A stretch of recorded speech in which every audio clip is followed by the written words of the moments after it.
Muito bem. Então, como nós estávamos falando no bloco anterior, se o crime for cometido dentro, nas dependências ou no entorno, nas imediações desses estabelecimentos, desses locais, a pena deverá ser aumentada. Como vocês bem concluíram, a razão do aumento de pena é o fato do traficante se valer, se aproveitar da intensa movimentação de pessoas para expor o seu produto, para expor a substância entorpecente, para comercializar, para traficar. Muito mais grave é cometer essa conduta nas proximidades, por exemplo, de uma escola, principalmente pelo público-alvo, pessoas que não têm maturidade, pessoas que acabam aceitando muito facilmente qualquer proposta, do que se eles estivessem em um local distante. Concorda?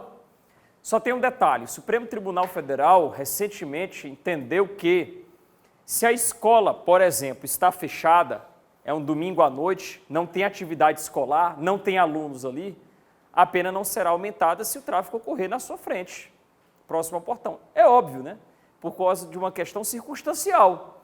Perceba que, como vocês acabaram de me dizer e eu repeti, o que justifica o aumento de pena é um intenso movimento de pessoas. Se a escola está fechada, é um domingo à noite, está vazia a rua, não tem vantagem nenhuma estar ali, o fato de cometer o crime na frente da escola, nas imediações da escola, não vai aumentar a pena. Entendido? Então perceba que essas circunstâncias elas têm que ser analisadas em cada caso concreto. Não são causas de aumento de pena objetiva. Ah, está próximo, vai aumentar sempre. Não é assim. Vai depender, como eu disse, dele se valer, dele se aproveitar do motivo, do momento em que há um grande fluxo, a grande movimentação de pessoas. Entendido? Tal como o transporte coletivo, que também é uma causa de aumento de pena. Não basta ele estar dentro do transporte coletivo. É necessário que ele esteja dentro e comercializando, expondo e aproveitando as pessoas que estão ali, né, geralmente no metrô, lotado, no ônibus, cheio de pessoas, para traficar. Dúvida? Pois não. É um rol taxativo? Esse é um rol taxativo, de aumento de pena. Tá? No direito penal, não se encaixa, né, porque não entra em nenhuma dessas situações aqui, ó. Nem é atividade cultural, recreativa, nem esportiva, nem beneficente. Né? Talvez o aeroporto ele poderia ser considerado como um local de trabalho coletivo. Talvez, né? Se entendido desta maneira. É claro que lá na prova eles não vão colocar aeroporto, para não deixar dúvidas. Eles vão colocar local de trabalho coletivo, né? Para ser bem objetivo como está na legislação. Mas excelente pergunta. Unidades militares, né? Comum, lá em Blumenau a gente tem uma base comunitária nossa, que é do lado de uma praça e acontece traficância. Todos os tráficos que nós prendemos ali, eu oriento a guarnição a informar esse detalhe para que a pena seja aumentada. Beleza? Muito bem. Show de bola. Também se o crime for cometido com violência, grave ameaça, emprego de arma de fogo comum, né, o que acontece lá no Rio de Janeiro, que é o tráfico acumulado com a violência, com a intimidação de pessoas. Aqui em Florianópolis já temos algumas comunidades que possuem essas características, em que a comunidade de bem está com medo, está sendo aterrorizada. Então, a presença dessas circunstâncias é uma causa de aumento de pena para o traficante. Excelente. Também aumenta a pena se o indivíduo ele prevalece da função pública ou do desempenho de uma missão de educação, poder familiar, guarda ou vigilância. Também aumenta a pena se o objetivo da traficância for atingir crianças ou adolescentes. Então, se esse é o objetivo, né, em razão dele estar ali próximo da escola, o aumento de pena pode ser tanto em razão da proximidade como a finalidade de atingir esse público-alvo. E, por fim, aquele que financia ou custeia a prática do crime. Muito bem. Então, essas são as causas de aumento de pena. Um rol taxativo, tá? Porque no direito penal tudo é o que está escrito na lei, né? Nós não podemos fazer analogia. Então, presente qualquer dessas circunstâncias, a pena vai ser aumentada. Uma pergunta de prova se coloca lá na alternativa. A pena, olha a pergunta, a pena para o usuário de drogas, será aumentada de 1/6 a 2/3 se ele for flagrado dentro de um colégio, dentro de uma escola. Certo ou errada essa alternativa? Está errada. Porque essas causas de aumento de pena não se aplicam para o usuário. Só se aplicam do artigo 33 a 37. Ou seja, o tráfico de drogas, tráfico de maquinários, associação para o tráfico, financiamento do tráfico e colaboração como informante. Entendido?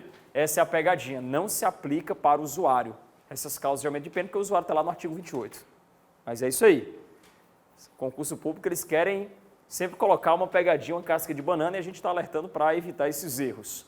Ficou claro? Todo mundo entendeu por que não se aplica para o usuário? Anote aí, anote para não esquecer. Não se aplica para o usuário, já que está no artigo 28. Muito bem. Vamos adiante. Na lei de drogas, nós temos aquele instrumento popularmente conhecido como delação premiada. É o famoso X9, que acaba tendo a sua pena reduzida. Percebam que para haver o benefício da delação, para haver o prêmio da delação, é por isso que o nome é delação premiada, é necessário que o indivíduo ele facilite, olha só, tanto na identificação dos demais envolvidos com o crime, como na recuperação total ou parcial do produto do crime, recuperação da droga. Não basta eu indicar onde estão os traficantes. É necessário que eu facilite na identificação dos traficantes e na recuperação da droga. São requisitos, como o colega disse, cumulativos, por isso que aqui está sendo utilizado o aditivo, o mais. Tranquilo? Então só tenha cuidado com esse detalhe. Às vezes na prova eles vão dizer, a pena poderá ser resumida ao delator que identificar ou que recuperar a droga. Não, está errado. Não é uma ou outra, e sim uma e a outra circunstância. Ficou claro? Muito bem. Excelente. Outro detalhe importante, na fixação da pena. Vocês lembram que o tráfico de drogas tinha como pena reclusão de 5 a 15 anos? 5, vai fazer assim, ó, 5 a 15 anos. Essa é a pena base do tráfico de drogas, concorda? Reclusão de 5 a 15 anos. Pois bem, a pergunta é, o que justifica a agravação da pena para se aproximar do máximo legal permitido? O que autoriza o juiz sair do mínimo e se aproximar do máximo? Isso é uma pergunta importante de prova e a resposta está aqui, ó. O juiz, na definição da pena base, além das circunstâncias previstas lá no artigo 59 do Código Penal, ele levará em consideração com prevalência, com mais importância, o quê? A natureza, a quantidade da droga, a personalidade e a conduta social do agente. Portanto, o cara que já tem envolvimento com o tráfico, o reincidente, aquele que é envolvido, que é contumaz na conduta, ele vai ter a pena superior do que aquele que acabou de começar a praticar o tráfico de drogas. Aquele que é apreendido com grande quantidade de droga, olha isso aqui, 3 toneladas de cocaína pasta base. Cara, aqui deve ter uns 30 milhões de reais. É muito dinheiro. Né? Então é claro que ele vai ter a pena bem superior do que aquele que for pego lá com 30, 40 petequinhas de crack. Porque a ofensa ao bem jurídico, à saúde pública, aqui é muito mais gravosa do que esta conduta, concorda? Olha a quantidade de pessoas que podem ser atingidas, a quantidade de vítimas desses crimes em razão desta conduta, bem maior do que desta. Então perceba que esses elementos são levados em consideração com prevalência, entendido? Então quais são eles? Perguntar na prova, quais são os elementos levados em consideração com prevalência para a agravação da pena base? Está ali, a natureza, a quantidade da droga, a personalidade e a conduta social do agente. Tranquilo. Natureza, quantidade, personalidade e conduta. Geralmente eles perguntam na prova isso aqui, ó. Geralmente é essa a pergunta. Geralmente. A personalidade do traficante não pode ser levado em consideração para fixação da pena base, pois seria um critério preconceituoso. Geralmente é essa a pergunta. Certo ou errado? Errado, dá vontade de marcar certo, né? A questão ela tenta lhe induzir para marcar certo. Preconceito, muito mimimi, tal, vou marcar certo. Não, está errado. A personalidade pode ser utilizada. Ela é levada em consideração. Tranquilo? Essas duas são óbvias, né? É claro que quanto mais puro e quanto maior a quantidade da droga, mais elevado será a pena. É óbvio isso aqui. Mas isso precisa ser dito e lembrado na prova. A personalidade e a conduta social do agente. Entendido? Muito bem. Show de bola. Então, vamos lá. Ver se vocês entenderam. Se perguntar na prova. Somente a quantidade e a natureza da droga é levada em consideração com prevalência para a definição da pena base para o tráfico. Certo ou errado? Errado. Além desses dois, também leva em consideração a personalidade e a conduta do agente. Tranquilo? Ficou claro? Muito bem. Excelente. Adiante. Olha só. Quando nós prendemos em flagrante o traficante ou o usuário não, né? Ele não é preso em flagrante, é feito um termo circunstanciado. Mas, enfim, quando nós prendemos em flagrante o traficante, vamos falar o traficante porque fica mais fácil, fica mais coerente.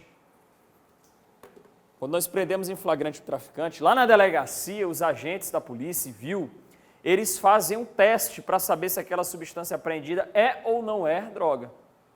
Porque pode ser que seja açúcar compactado, farinha compactada, pode ser. Concorda? E eu não vou colocar na boca para experimentar, né? A cocaína, por exemplo, ela não tem cheiro. É difícil ter cheiro. A maconha é fácil. De longe você já percebe o cheiro. Né? Já dá para saber. De todo modo, é necessário que seja feito um exame técnico para a comprovação da substância entorpecente, tá bom? Não basta ali o cheiro, não basta a cor, a característica. É preciso fazer um exame técnico. E esse exame técnico é chamado de laudo de constatação preliminar. Ele é feito no momento do flagrante, para confirmar se aquela substância apreendida é ou não droga, através da utilização de reagentes. Então, coloca-se o reagente sobre a substância, se ficar na cor azul é porque é droga, se ficar na cor vermelha é porque não é droga. Tranquilo? A pergunta da prova é: o laudo de constatação preliminar só pode ser confeccionado por perito oficial, certo ou errado? Alternativa errada. Não precisa ser perito oficial, pode ser por qualquer outra pessoa idônea.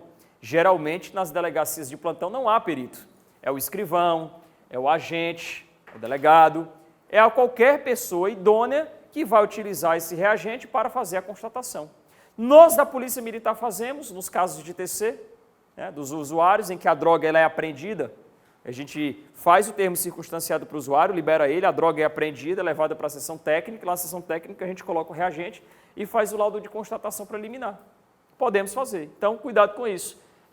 A regra, pela lei, é que fosse feito por um perito oficial, é o ideal, mais uma vez, o mundo da Disney, né?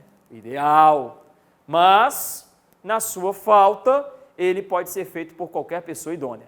Entendido? Então, repito, se colocar na prova, necessariamente o laudo pericial precisa ser feito por perito oficial, certo ou errado? Errado. Na sua falta, pode ser feito por qualquer pessoa idônea. Entendido? Basta uma pessoa idônea. É diferente da perícia do exame de corpo de delito lá do Código de Processo Penal. Lá no Código de Processo Penal, na falta do perito oficial, é necessário ser indicado 2 pessoas idôneas, não é isso? Então não caia nessa pegadinha, não é a mesma regra do CPP. Nós temos uma regra específica que é mais flexível, inclusive.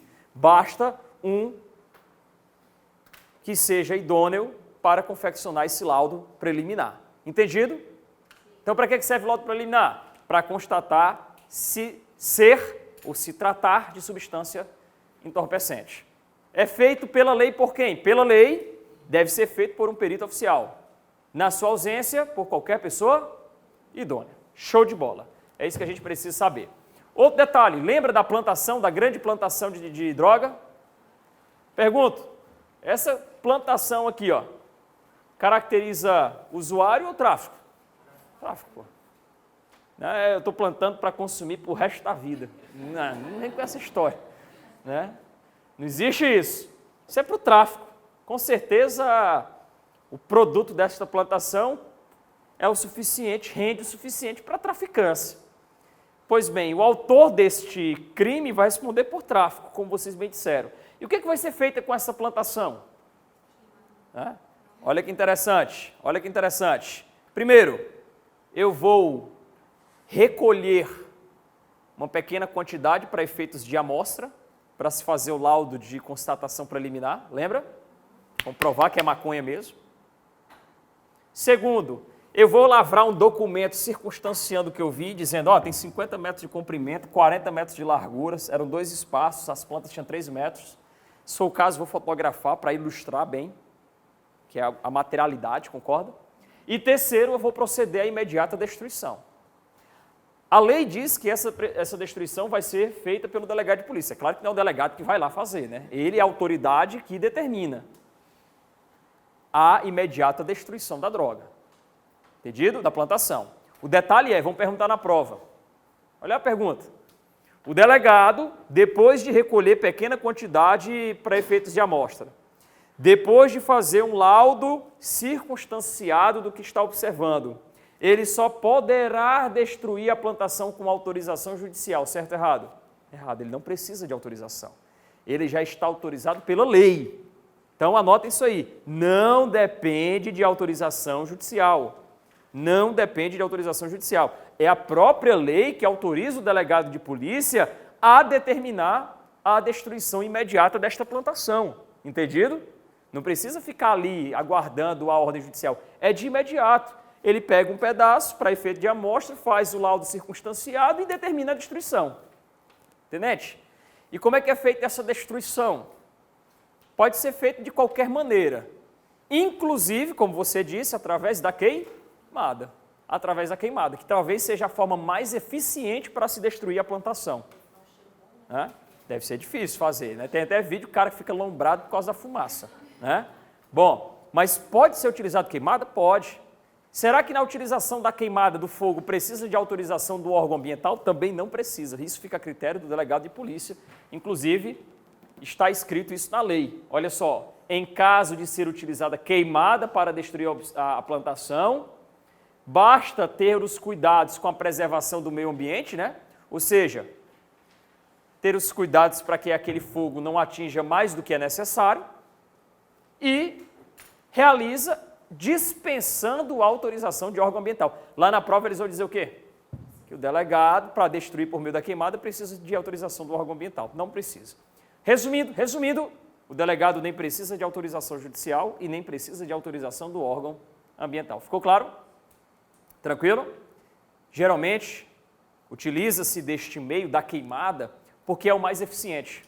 Porque se simplesmente eles vão lá cortar tudo, caem as sementes e naquele solo fértil, logo vai nascer novamente. Quando se queima, não, né? Aquela área ela fica por um tempo inutilizada para o plantio, as próprias sementes são carbonizadas e a gente assegura que o local não seja mais propenso para a plantação de maconha. Entendido? E outro detalhe, o que acontece com esta propriedade? Ela é perdida. O proprietário, o traficante, ele vai perder essa propriedade através de um processo chamado de expropriação. Expropriação. Aqui, ó. As glebas que são utilizadas para a plantação ilícita serão expropriadas. E o que significa expropriadas? Ele vai perder, ele não vai ter indenização pela propriedade perdida, não vai ter direito à indenização. Entendido? Se está comprovado o envolvimento dele no crime, é responsabilizado. Agora, se ele demonstrar que não tinha conhecimento, aí ele consegue justificar a permanência com o bem. Beleza? Tudo vai depender do vínculo que há ou não com o tráfico. Show de bola! Aí o que eles vão colocar na prova? A propriedade vai ser desapropriada mediante uma indenização prévia justa em dinheiro. Não, meu amigo. Nós estamos falando de uma pena, isso aqui é uma punição. Portanto, não há indenização por isso. É expropriado e ponto final. Tranquilo? Muito bem. Show de bola. Inclusive, a própria Constituição Federal determina isso. E a lei repete. O prazo do inquérito policial que envolve os crimes de tráfico de drogas tem um período superior do que aquele previsto lá no Código de Processo Penal. No Código de Processo Penal, o prazo é bem reduzido, né? Salvo engano, 10 dias se ele está preso. Não, e 30 dias se ele está solto, né? Não é o prazo do oferecimento da denúncia, é o prazo do inquérito, né? 10 dias se ele está preso, prazo improrrogável, 30 dias se solto, prazo este que é prorrogável. Isso é o prazo geral do CPP, se eu não me engano. Depois vocês confiram isso. Muito bem. Para os crimes que envolvem a lei de drogas, o prazo do inquérito policial é superior. Olha só, é 30 dias se ele está preso, 90 dias se o traficante está solto. Então, o prazo deste inquérito ele é bem superior ao prazo previsto como regra geral no Código de Processo Penal. Entendido? Então, cuidado também com esse prazo que é perguntado em prova. Ambos os prazos podem ser prorrogados por determinação judicial, né? Tanto se o cara está preso, como se o cara está solto. Muito bem. Na lei de drogas, nós também temos procedimentos de investigação interessantes. Um deles é chamado de infiltração de agentes, bem típico de filme. De um policial que se veste e passa a agir como um morador da comunidade, que se infiltra na organização criminosa, que age como se traficante for, e isso é difícil, né? Isso é difícil, porque nós policiais, a gente tem uma postura que já está incorporada, ela já está na nossa natureza, né? Todo mundo que olha para mim já percebe que tem jeito de policial, pelo jeito de falar, pelo jeito de se comportar, né? E eu estou a todo momento olhando aqui, ó, os 360 graus, eu já criei vínculos com isso. Eu entro num restaurante, eu sempre sento com a cadeira voltada para a porta, né? Vocês também vão ter esses hábitos. Porra, eu não tenho condição hoje, sem passar por uma preparação, de me infiltrar. Vão me plotar logo quando eu começar a falar QAP, QRV, e aí, tudo certo, né? Vamos lá, J9, J10, eu já... E aí, Steve? Né? Quando perguntarem meu nome, qual é teu nome? É Tenente Nil, pô. Eu já sou acostumado, quando me ligam, né, falam Nicolas, já tomo até um susto, porque, enfim, é difícil esse trabalho, mas existe na lei? Existe. Geralmente é o pessoal do P2, pessoal da investigação da Polícia Civil, da Polícia Federal, né, os caras que já têm a lábia. Porra, eu converso às vezes com... Às vezes eu estou lá no batalhão, aí passa assim os P2 do meu batalhão, dá vontade de abordar eles lá dentro, tipo, os bichos parecem uns vagabundos, cara, andando, jeitão de vagabundo, camiseta do Corinthians, assim, ó. Pesado.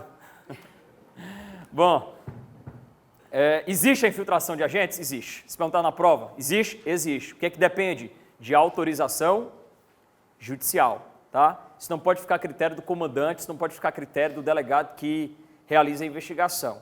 Depende de autorização judicial. Inclusive, é feito um novo documento para o cara, com nome falso, né? Caso ele seja abordado, ele possa apresentar o documento. Ó, meu nome é tal. Beleza? É isso aí. É nóis, tudo dois. Tranquilo? Beleza. Infiltração de agentes.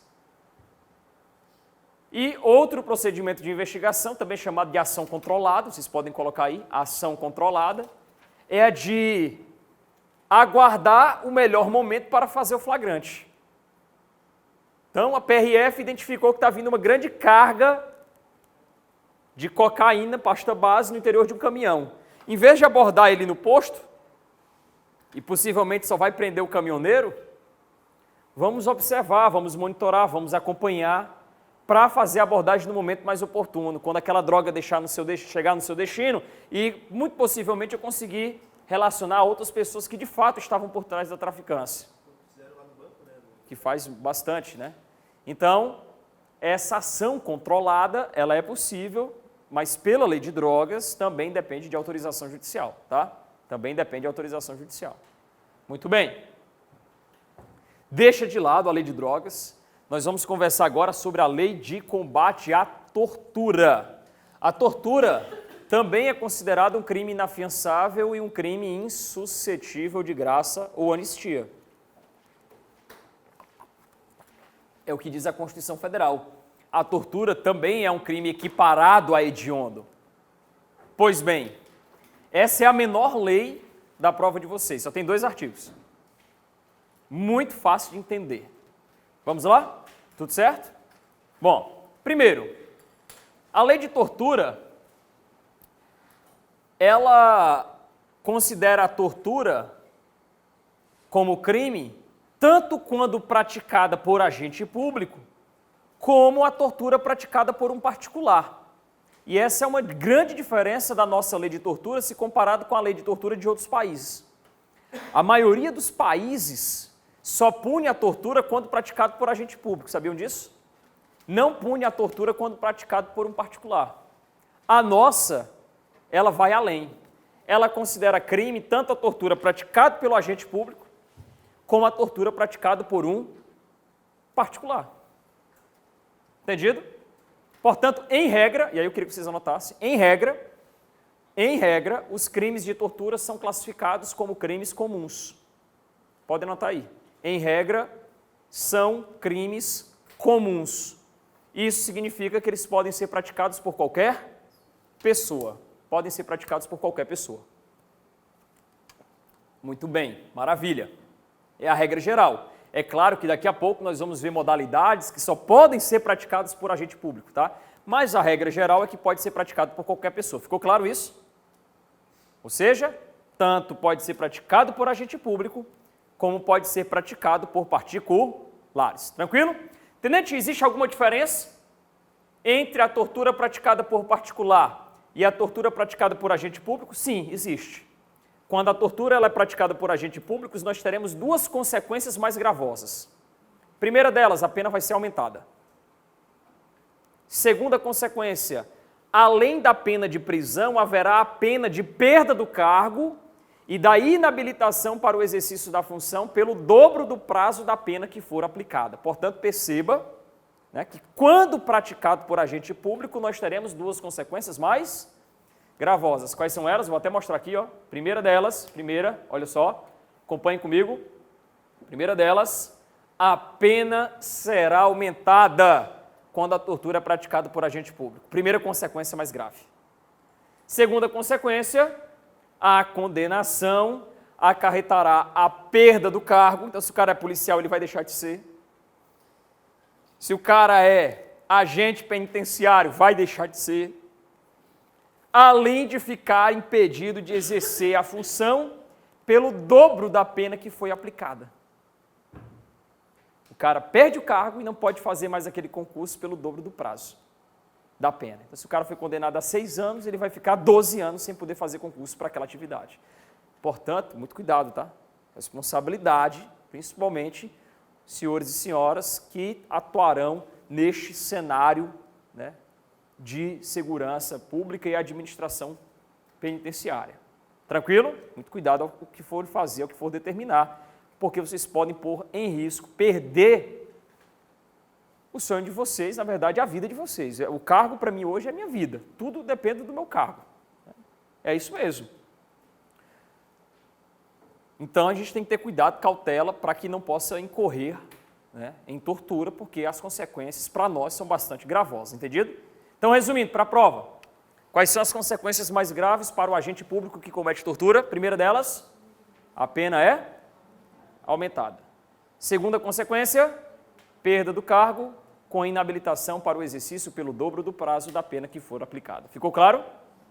Senhores, sobre a perda do cargo, saibam que esta é uma consequência automática da condenação. Em outras palavras, é um efeito automático, pode anotar isso, é um efeito automático da condenação. O juiz não precisa nem dizer na sentença isso, é um efeito automático, é uma consequência que vai sempre acarretar ao agente público que for condenado pelo crime de tortura. Entendido? É um efeito automático. A própria lei dá a entender isso, ó, a condenação acarretará. Não é pode acarretar, acarretará, é regra, vai acontecer. Entendido? Efeito automático. Então, se perguntar na prova, a perda do cargo ao condenado pelo crime de tortura só será reconhecido se o juiz determinar na sentença. Do contrário, não perderá o cargo. Certo ou errado? Errado. Vai perder sempre. É um efeito automático. O juiz não precisa nem citar isso na sentença. Muito bem. Então vamos voltar. Vamos falar agora dos crimes propriamente ditos, que caracterizam tortura. O primeiro deles está no artigo 1º caput e consiste na conduta de constranger alguém fazendo uso da violência ou da grave ameaça, causando-lhe sofrimento físico ou sofrimento mental. Portanto, perceba que a lei de drogas considera crime tanto a tortura física como a tortura psicológica. Todo mundo consegue compreender isso? A lei considera crime tanto a tortura física como a tortura psicológica.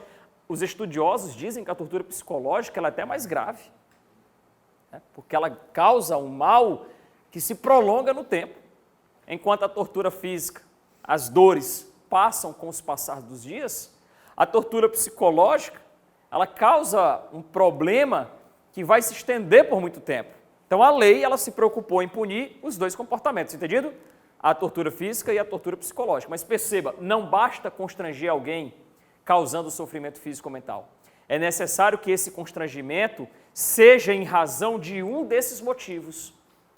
Em outras palavras, é necessário o dolo específico. Anotem isso aí do lado. Circulem esses 3 motivos aqui e escrevam dolo específico.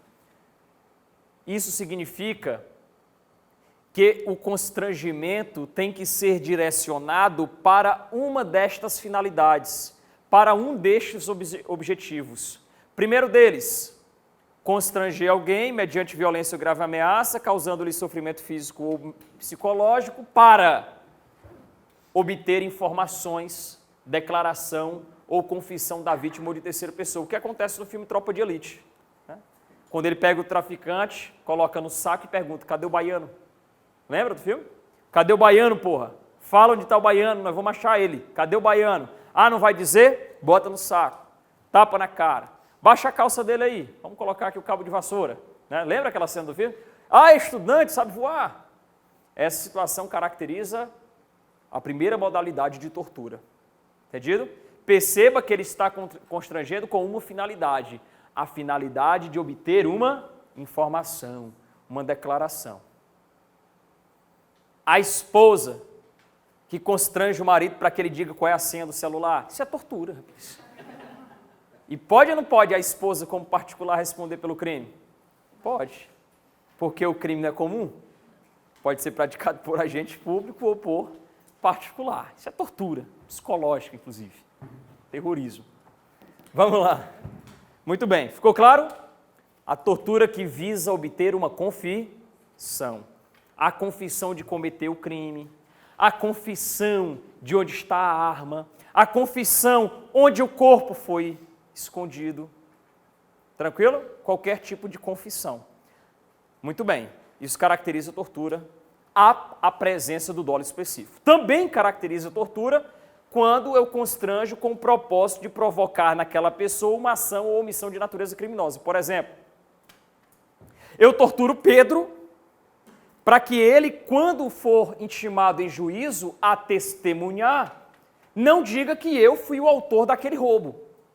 Então, esse ato de constranger Pedro, mediante violência ou grave ameaça, causando-lhe sofrimento físico ou mental, com o fim de que ele pratique uma ação criminosa, ou seja, de mentir em juízo, de prestar um falso depoimento, que é o crime de falso testemunho, essa minha conduta de constranger é considerada tortura, concorda? Porque eu estou provocando nele uma ação ou omissão de natureza criminosa. Entendido? Essa é a segunda situação. E a terceira hipótese, que também caracteriza a tortura, é quando esse constrangimento ele se der em razão da discriminação racial ou religiosa. Cuidado com isso, discriminação RR. Discriminação RR. Por que, tenente? Discriminação racial, discriminação religiosa. Cuidado, porque se colocar na prova, será crime de tortura constranger alguém mediante violência ou grave ameaça, causando-lhe sofrimento físico ou mental em razão da discriminação sexual. Certo ou errado? Errado. Não vai ser tortura. Por quê? Por falta de previsão legal. Lembra que no direito penal a gente tem que tratar tal como está escrito na lei, que não cabe analogia em malam partem. Eu não posso criar outra circunstância discriminadora além dessas previstas na lei. A lei se restringiu a considerar a tortura quando baseada na discriminação racial e religiosa e ponto final. Portanto, só será crime nesses dois motivos. Eu constranger o cara por ele ser ateu, por ele ser árabe, por ele ter uma religião Y, X, ou então por ele ser da raça negra, branca, enfim. Nesses dois motivos, se for orientação sexual, se for por ser pobre, se for por ser analfabeto, por qualquer outro motivo, não vai ser crime. Entendido? Se for pela idade, eu vou te constranger porque tu é idoso, não vai ser crime de tortura. Claro, a conduta vai ser criminosa, muito possivelmente ele vai responder por lesão corporal, né? Mas ele não irá responder por tortura, por falta de previsão legal. Entendido? Isso é um erro do legislador, porra. deveria o legislador ter colocado o seguinte: em razão de discriminação de qualquer natureza. Estava resolvido o problema. Aí seria tudo: sexual, religiosa, racial, de idade, tudo. Concorda? Mas a partir do momento que o legislador restringe a discriminação RR, só será crime nessas duas situações. Ficou claro? Então lembre-se, discriminação RR. Tranquilo? Muito bem. Show de bola. Inclusive,